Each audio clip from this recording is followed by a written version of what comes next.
leased land residences. Jackie Sargeant started her career in insurance 10 years ago at the reception desk in Northbridge Insurance, and then continued to advance into underwriting. Her passion for helping people pulled her into the client service sector of our industry, and she decided to become a broker. She moved into a service role for BrokerLink, but she quickly learned that leadership was her path. With her sights set on being a leader, she joined Hub International in 2021 and worked her way up from a personal insurance broker to a team lead. She is now a branch manager, growing and developing a team of brokers in Abbotsford. Please welcome Kirby and Jackie. Thank you very much. Wow, can you introduce me like that? My goodness, I love it. Thank you so much for having us. Like I said, I am Kirby, and I work at the Chilliwack location, and I specialize in these labs. I want to thank Robin. I was involved in the Rotary with Robin and watched this entire climate fair come to light, and wow, I'm just so proud of you. That is, it's so amazing and really, really honored to be able to be here. Okay, so I am here, me and Jackie are here to talk about climate change and the impacts on insurance. I know it's really insurance hot topic. All right. Oh, do you switch the slide? I don't know if I okay, perfect. Wonderful. So, you never really know or really think about climate change and insurance, right? So it's one of those things when you hear climate change, you're thinking about sustainability, eco-friendly, weather, all of that sort of thing, which actually impacts your insurance as well. So let's dive into how in BC you're impacted by climate change. So we have three categories that will impact your insurance. So we have physical risks. Physical risks are damage to buildings and infrastructure, increase of growing numbers of people, assets, and areas, infrastructure, and there's more frequent extreme weather events happening, right? So the infrastructure, the buildings, damages to that. You have liability risks. So they're starting to become liability risks in regards to legal actions, resulting with greenhouse gases and emissions. So this is people seeking compensations from losses that they've suffered due to climate change. So they're sued more, right? You need that liability. You have transactional or transitional risks. So these will arise with market dynamic, technological innovation, action shifting consumer preferences. So this is consumerism at that buy and demand. So this here is influences, things that influence our insurance. We don't always think about it, but they're always there impacting us. So you have inflation. We're all experiencing that right now. It's not a fun one. So you have inflation. It influences the supply chain and demand, material supplies, to rebuild homes, businesses. We get that going. You have changes in your marketplace. We have shifts in passion, so what people are wanting to do. So we have more people wanting to vote or take vacations. Those things are going to impact our insurance, liability as discussed, and climate change. So we have unpredictable weather. We've all experienced the flooding, the fires, especially here in BC, in the past 5 years. It has been extreme, right? So what is climate change? So the United Nations defines climate change simply as long-term shifts in temperatures and weather patterns. So these shifts are natural and human-driven. So you have natural causes such as volcanic eruptions, solar shifts, lightning, creating fire, heat domes, heavy rainfall, atmospheric rivers, those terms. But then we have human-driven. So these shifts can be natural. However, since the 1800s, human activities has been the main driver of climate change, primarily due to burning fossil fuels like coal, oil, and gas. So people move and manufacture goods across the globe more than ever before. All of these advancements are contributing to our temperatures and weather pattern changes.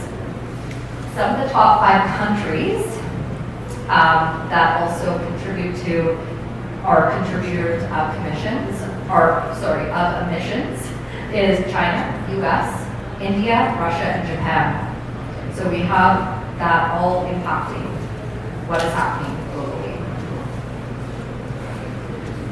So worldwide weather events. Okay, that's right. Around the world, we're seeing catastrophic weather events. So it's not just BC that it's impacting. Globally, we're seeing impacts that are going to affect us here in BC as well.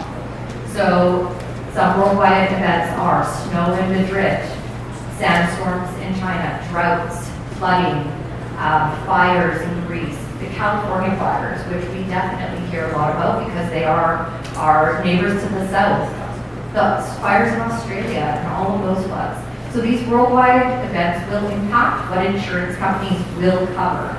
Insurance is there to insure losses that might happen, not losses that are guaranteed to happen. So the more that these events that are catastrophic are happening, they are not mights anymore. They are, it will, and it is happening. So that means that those types of coverages in the future, if this continues, might not be available to us. We're seeing it in the US and certain areas where fire insurance is now a separate policy.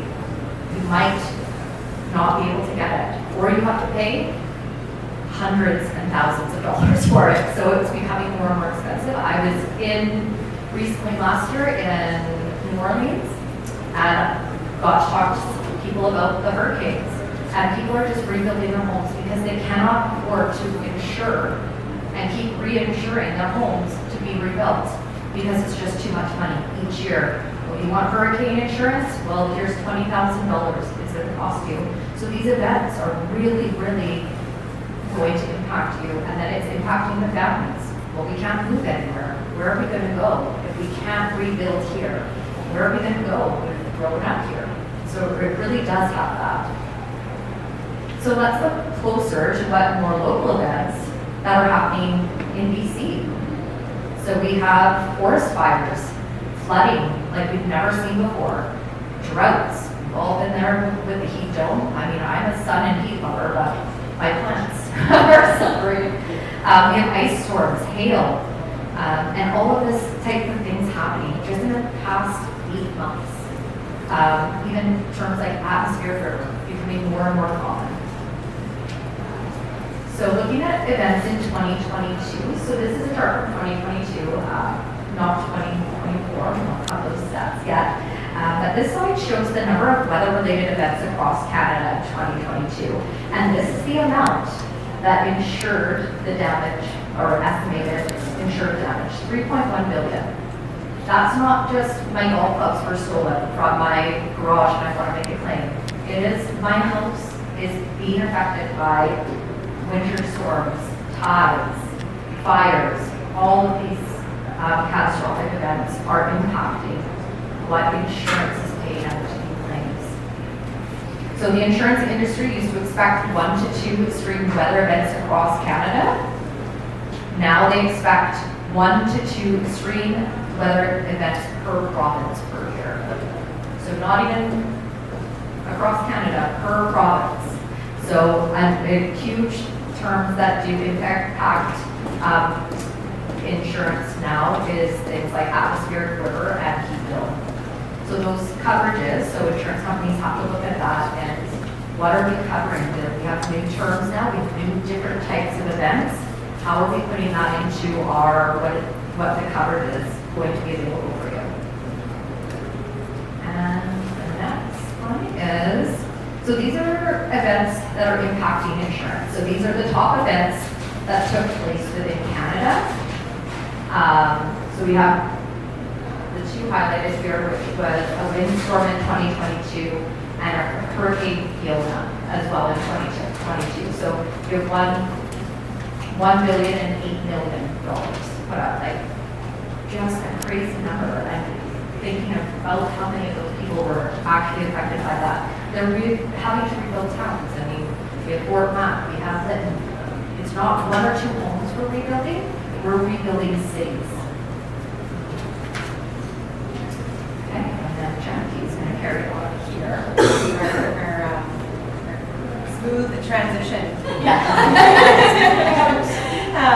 Yeah, globally we are, as Kirby said, seeing an increase in frequency and complexity of storms, and it's not just a little bit of an increase, like, you know, how you see a little bit of an increase in gas prices, if you call that a little bit.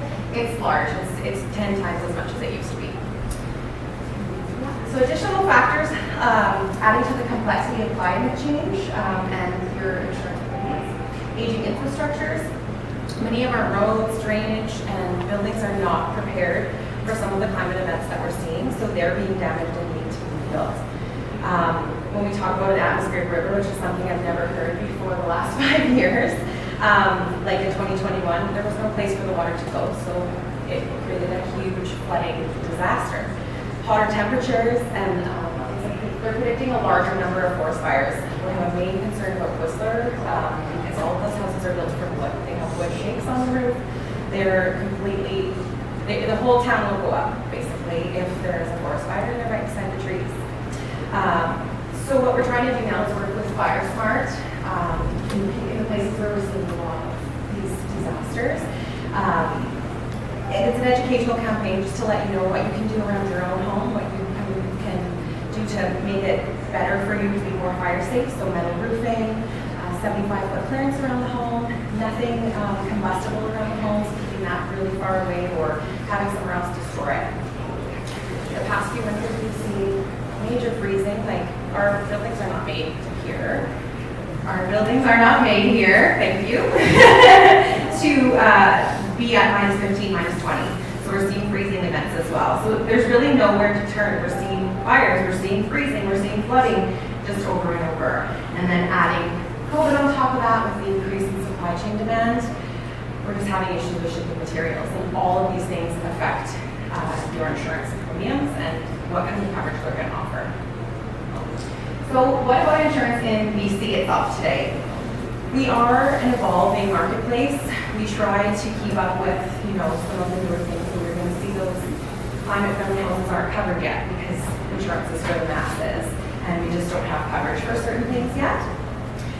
Insurance in BC today contains broad and generous coverages like guaranteed replacement cost. Right now, fire is on every policy, so we get a lot of calls. Hey, is my policy covered for fire? Yes, every policy in Canada is covered for fire. It's the first peril on your insurance policy. But I have seen some changes in the American market. Sorry. I have seen some changes in the American market where they are no longer insuring for fire in California. And if you talk about BC being the California of Canada, we need to start thinking about that, right? Premiums are on the rise for condominiums. They see a ton of water losses, inflation. More restrictions are coming on coverages like earthquake and fire. Companies just said they can't pay out the claims, so they're going to restrict the coverage.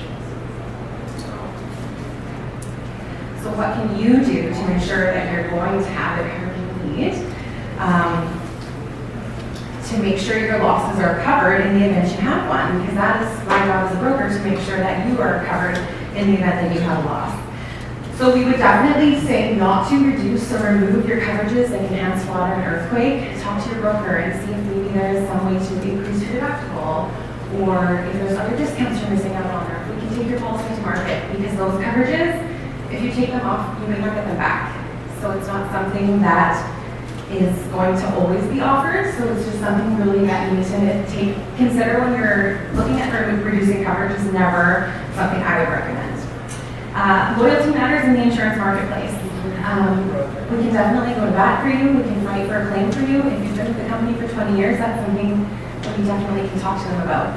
If you're going from company to company to company, they're not going to want to, give us a little slack with your claim if they've only had you for 1 year. If I can say you've been with them for 20 years, like, come on, kind of break. And that's why you have a broker to fight for you.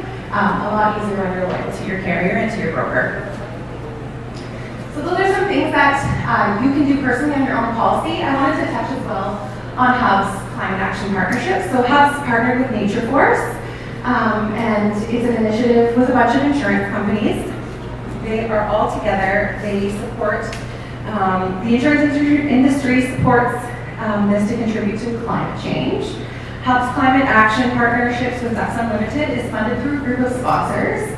I can show you who they are on the next slide. Yeah, so these are the group that funds the Ducks Unlimited. It's a bunch of different insurance companies and brokers working together to try and fight climate change. Some of the supporting projects are listed here. So a lot of water projects around here, a lot of tree planting and things like that. So we were lucky enough to be a part of one just in March. There are so many supporting projects, but our Hub Canada West team was planting trees in Langley. So this is the team that went. I picked some photos, there was a ton of them, and they cleaned up this sort of marshland and planted trees. So it was quite a good event, and I think that we have some opportunity to do some of these other events. So I'm really looking forward to doing that.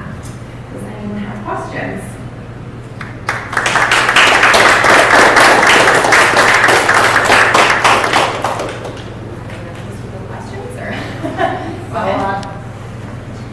Some of the fire risk is related to the composition of the forest. Has the insurance industry discussed with the Ministry of Forests about having more deciduous or hardwood trees around interface areas, so areas around south? Is that would reduce? So I'll say as a broker, Hub works with like a dozen or more insurance companies, and the carrier itself would be the company that's looking to do those types of initiatives. So it's something I'd have to reach out to some of those companies and ask, because they would know better if they have certain things that they are doing, because they pay the claims. At the end of the day, they're paying the claim, right? So definitely we could get more information on that. You referenced the Fire Smart program. If a house or a property is Fire Smart, there we have all those measures in place. Does that impact how the insurance premium would be? There's no discount for Fire Smart at this time. Have you seen anything? No. It's more of an education-based sort of program right now. We send people those resources. You know, it's something that can happen in the future. I think that there will be something around fire that comes out that, you know, we need maybe an inspection, and if you have these things ticked off, so things are always changing. Like we can vouch that the industry changes like almost weekly, so it's hard to say, but I think fire is a main concern right now. So I think probably we're going to see some sort of discounts or some sort of precautionary something that comes out in the future. Nothing for discounts yet. I saw my insurance on my house jump from 800 to 1,300 last year. Is that a typical jump, or is that a bit more? I mean, I see it almost every day. I've seen jumps larger than that. I think that insurance is catching up with inflation right now. That's something that the broker should be calling you every day, every year on your renewal to let you know, hey, like, you know, we're seeing this increase. Let's look at the market. If that's market value, you may not have a better option. At other times, we might find something that is a better option for you. So it sort of depends, but we are seeing a large jump in premiums right now. I think it's catching up from the floods, the fires every year, these billions of dollars that are being put out. Everyone will see that kind of increase. Yeah, unfortunately. One of the solutions to our premiums is to address the problems that's causing it in the first place. That's the insurance industry not empowered these government to try to cut down emissions. I'm not sure that the insurance industry is lobbying against the government in any way. Yeah. Lobbying to the government to get them to take Oh, to get, yeah, that's more, like I said, the carrier-specific question, because they're paying out the claims. As a broker working with all of those companies, that's sort of a higher level than I would see myself. But I'm sure that there's something going on in the background. They're definitely trying to get involved in this side of, it's a huge, obviously a huge thing, you know, and everyone's involved. But as far as I've seen, I haven't seen anything like that I have knowledge of, but I'm sure there are things. And insurance companies, they're trying to reduce the amount of claims. They don't want people to have to claim every year, right? Like, insurance is there for you to, in the have to case, they don't want it to be okay, you're gonna need it because your house is gonna burn down.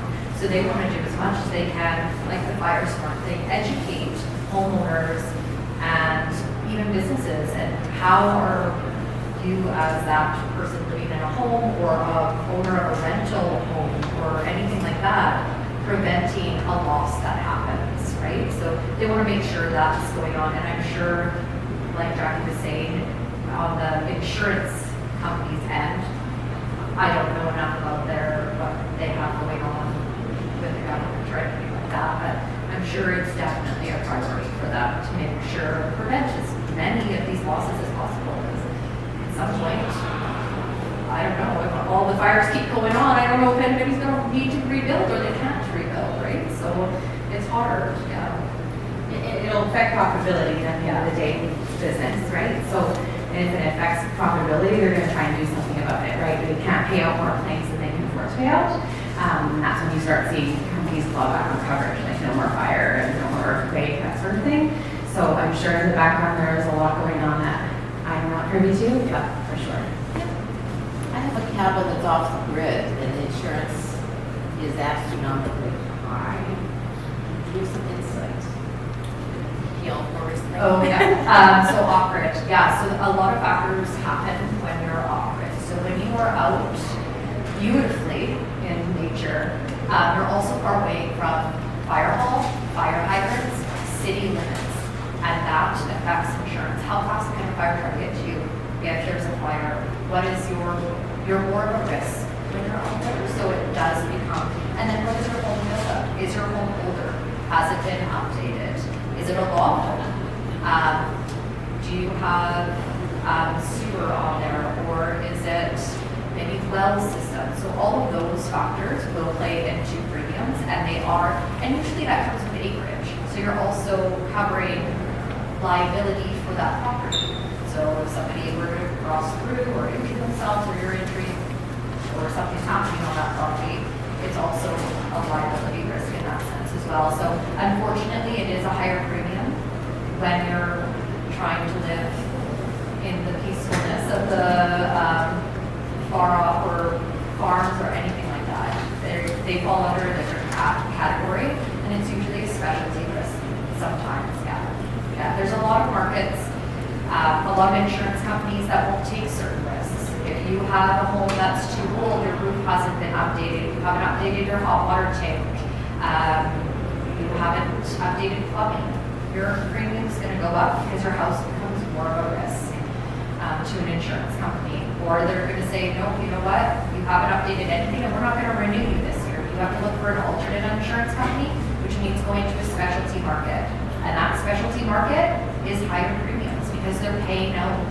When that house burns down or has a loss, they have to rebuild it to code today, which is more expensive than it was, say, 50 years ago, right? So they're rebuilding an older home to today's code, which might have to be sprinklered, which might have to have different siding because you're closer to a different neighbor. So it's not the vinyl siding, you're now doing hardy board siding, that type of thing. So all of those factors come into play, yeah.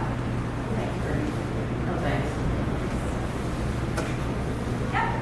I'm just curious, does the insurance industry share their data? Because it just seems to me like you guys must have very interesting data about properties and damage due to climate events.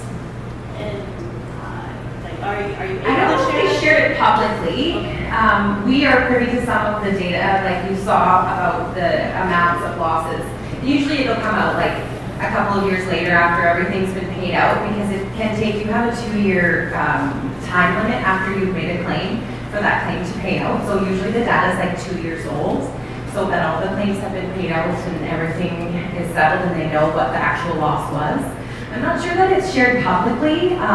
like is it private data? Like the data belongs to you and the person being insured, I guess. Yeah, and there probably is some Privacy Act nuances in there. I think that they probably share it out without names of companies paying out, and that kind of like general, it was a $1 million loss countrywide, things like that. But there is a lot of very interesting data that I'm not sure is shared publicly, so I think it's good. Sometimes a broker might know, sometimes someone in the industry might know, might be able to answer those questions, but that's for public data, no.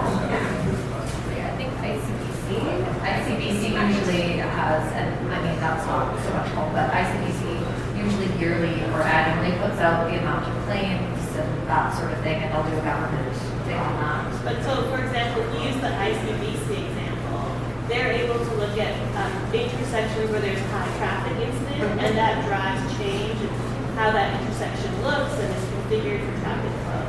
So I just feel like your data probably would have a lot of good potential policy and practice. Yes. Yeah. I mean, in the insurance industry, again, that's what we call the insurance company, we don't really see the behind the scenes of what it is, but a little bit of an example would be like flood zoning. Every area in Chilliwack or anywhere in BC is zoned by insurance companies. We don't see that mapping, but we just see, okay, this is an extreme zone now, when it used to be not an extreme zone. But we don't receive the switch of, okay, this is why it's become extreme.